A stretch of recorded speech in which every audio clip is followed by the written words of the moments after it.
You've tried to fix your patterns by punching them in the face. You declared war on the anxiety. You declared war on the procrastination. You declared war on the thing you keep doing at 11:47 p.m. that you promised yourself last Tuesday you would stop doing.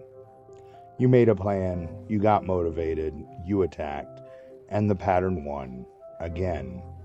Because the pattern is not some fragile little gremlin hanging out on the surface of your life waiting to be confronted. The pattern has been running for decades. It survived your childhood. It survived 3 breakups, 2 therapists, and that one weekend retreat you don't talk about. It has a whole defensive infrastructure. You are not going to beat it in a head-on fight. Not because you aren't disciplined enough, not because you aren't motivated enough, not because you need a better system, a cleaner calendar, or a more inspiring wallpaper. Because you cannot defeat a nested recursive system by attacking its surface. That is not how nested recursive systems work. So, if you can't punch the pattern, and you can't white-knuckle the pattern, and you can't outsmart the pattern with a new app called Optimizer with 2 R's that costs $9 a month, then what exactly are you supposed to do? You spiral. Which sounds, I know, like it belongs in the paragraph next to trust the journey and a wind chime. But stay with me. Here's the thing. Every tradition that ever actually engineered deeper interchange independently arrived at the same observation. The Sufi masters of 12th century Persia mapped it as maqamat. Stations you pass through, come back to, pass through again, always at a different depth. The same ground, visited and spiral. The author of The Cloud of Unknowing, writing anonymously in 14th century England, described a process where the same attachments kept showing up in progressively subtler forms. Same material, spiral descent. Patanjali mapped 8 limbs of yoga, which most people misread as a staircase.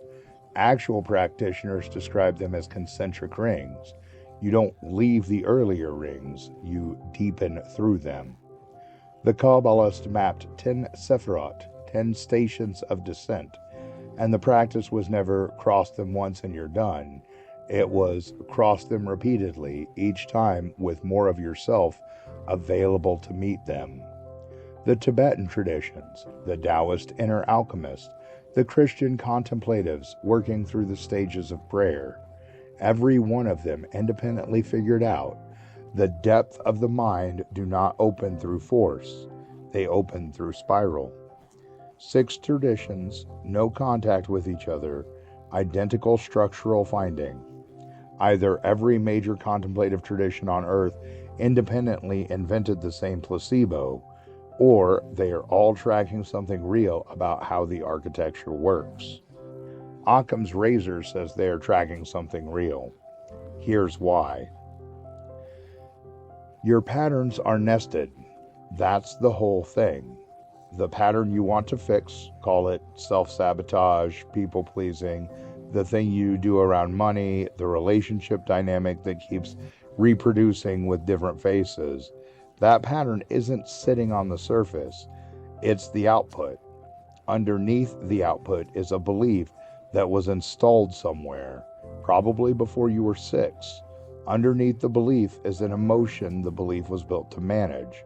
Underneath the emotion is a memory of a moment where something happened that you didn't have the tools to process. And underneath the memory is something even older, maybe not even yours, maybe generational, maybe something your nervous system inherited from a grandmother who never got to cry about the things she didn't cry about. Stack on stack on stack. When you punch the output, you're punching the surface of a building with 7 floors. You cracked a window. The building is fine. When you punch the belief, you're on floor 2. Better, the emotion underneath is still broadcasting, and by Tuesday the belief has regenerated because the emotion is still generating it. When you punch the emotion, you're on floor 3, but the memory is still there, waiting to reactivate the emotion next time something in the environment matches, and on and on and on. This is why people do therapy for 10 years and make real progress at the layer they're working at, and then a new situation surfaces and they realize there are 4 more layers they didn't know were there. It's not that therapy fails, it's that linear attack on a nested system produces linear results, and the system is not linear. The spiral is how you work a nested system. You come back to the same apparent material from different angles at different depths across time with more of yourself available each time until the thing at the bottom has nowhere left to hide because you have approached it from every direction. Okay, here is the actual structure of the RL7 protocol. 7 phases. I'm going to walk you through each one, and I'm going to name what most people get wrong about it, because every single phase has a standard failure mode. Phase 1. Entry. You establish physical and attentional conditions, body position, breath pattern, attentional anchor. This is the part most meditation apps include. Calming music, soft voice, take a deep breath and let your shoulders relax. This is the doorway, not the descent. Most guided meditations stop here and call it a day. If you stop at entry, you have relaxed, which is nice, but you have not accessed anything. Entry is the equivalent of walking up to the console but not pressing the key. You're standing near it. Phase 2. Stabilization. The breath regulates. The immediate surface chatter, what's for dinner, did I send that email, that thing from 2007 that still haunts me sometimes, starts to settle. This is what most people call meditation, the calm mind state that wellness apps sell as the endpoint. It is not the endpoint. It is the platform the descent begins from. If you've ever done an app-guided meditation and gotten to the calm place and wondered, is this it? Yes, that was it, because the app was not designed to go further. This protocol is. Phase 3. Descent. This is where attention deliberately shifts from the surface layer to the layer beneath it. The recursive turn, awareness turning back on itself, noticing the noticing, creating the observer-observed separation. The thinking mind cannot talk itself through this step. If you try, you'll just think about stepping back instead of actually stepping back. This is why the audio walks you through it verbally, with specific prompts engineered to bypass the thinking mind's tendency to intellectualize everything into paralysis. Most common failure at this phase, trying too hard. The move is subtle. You do not strain for it, you invite it. Phase 4. Recognition. Something surfaces, a pattern, a memory, a bodily sensation, an emotion, an identity structure. The spiral delivers you to what's ready to be seen. An important nuance. You do not get to pick what surfaces. The system brings up what is ready, which is often adjacent to what your ego wanted to work on. You came in wanting to work on your anger. The system shows you the grief underneath the anger. This is not the protocol malfunctioning. This is the protocol working at a deeper intelligence than your planning mind has access to. Let it bring what it brings. Phase 5. Contact. You stay with what surfaced, not analyzing, not narrating, not trying to solve. This is the phase where most people bail. The thinking mind hates this phase. It has accessed something real, and it immediately wants to do something with it. Fix it, label it, journal about it. Plan when to tell your therapist about it next Tuesday. Start writing a book about it. All of those are subtle escapes. Contact is the work. You stay with the raw material without converting it into content the thinking mind can hold. If that sounds uncomfortable, it's because it is. The thinking mind wants to be useful. In Phase 5, it needs to sit down. Phase 6. Release. Not by willpower, by exhausted saturation. You stay in contact long enough that the material itself begins to shift. Emotion completes. Tension discharges. Insight arises, not as a thought, as a felt reorganization, like a puzzle rearranging while you watch. You do not do the release. The release happens when the conditions for it have been held long enough. Phase 7, integration. You come back, stage by stage, reversing the descent. The body reactivates, surface awareness returns. You carry something back with you that wasn't there when you went in. This phase is not optional. Skipping integration produces people who are dissociated, floaty, spiritually open, and practically useless. You see them at retreats. They have very soft voices, and they cannot find their keys. The spiral has come to complete. You go down, and you come back.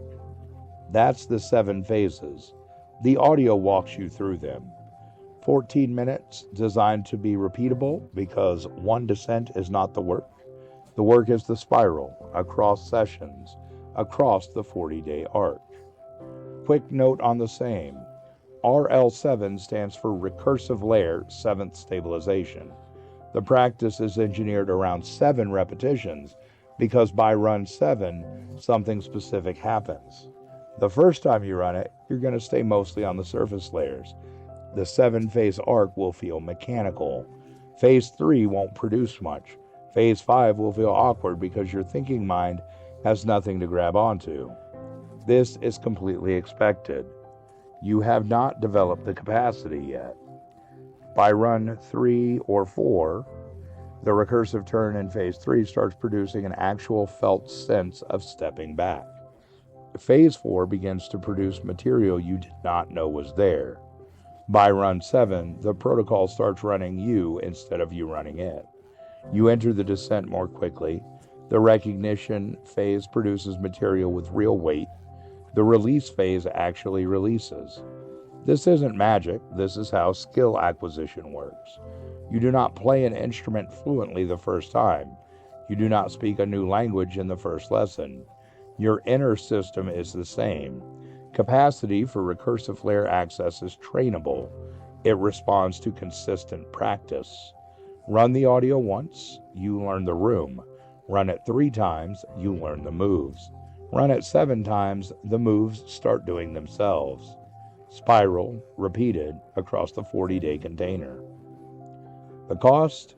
The spiral shows you the same material repeatedly, at different depths, which means the first time you hit something painful, you might think, great, dealt with that, next item on the list. You did not deal with that. You touched the first layer of it. The spiral is going to bring you back to it, probably several times, each time at a different depth. This is annoying, but this is the work. The ego, which has been running your life and would prefer to keep its position, is going to interpret every return as a failure. Oh great, I'm here again. I thought we handled this. Why am I still working on this? That voice is the ego trying to convince you to quit the spiral and go back to the punching. You are not still working on it. You are working on it at a deeper layer. What you handled at layer 1 is handled. What you're meeting now is layer 2. Different animal, same building. Second cost. The protocol does not ask your permission about what surfaces. You may arrive with an agenda, and the spiral may show you something adjacent. You wanted to work on the money pattern. The spiral brings up the grief about your father. You wanted to work on productivity. The spiral brings up the way you learned to perform as a child to stay safe. This will be frustrating for the first few times it happens. You will want to argue with the protocol. The protocol will continue bringing up what it's bringing up. Eventually, you will realize the protocol knows what you needed to work on before you did, and the thing you thought you wanted to work on was actually downstream of the thing that surfaced. Let it do what it's doing. The third cost. The spiral does not produce neat endings. You are not going to run the audio 7 times and emerge transformed with your patterns fully resolved and a gentle glow. You will emerge with more capacity, more access, more awareness of the layers, and you will see that there is more work to do at deeper layers than you realized. This is good news dressed as bad news. The access opens up, the work clarifies, and the spiral becomes a practice you return to for the rest of your life, not a thing you complete. If what you want is a quick fix, this isn't it. If what you want is actual access to the architecture of your own mind, with a method you can return to as conditions require, this is that. You already know whether you're going to run this 7 times or not. The part of you that keeps trying to attack the surface is listening and already generating strategies for why a different approach would be better, why you should read more first, why you should understand it more deeply before committing, why the spiral thing sounds woo, and what if it's a placebo, and also what if it isn't. Have you considered that you could do this your own way? That part of you is not the enemy, it is the surface. It is doing exactly what it was built to do, keeping you at the layer it can control. The link is below. Get the audio, run it once, then run it again within 2 days, then run it across 7 sessions in 2 weeks. Log what happens, not for me, for yourself. If you're going in, 3 words, I choose dissent. Put that in the comments. I'll see you at the bottom of the spiral.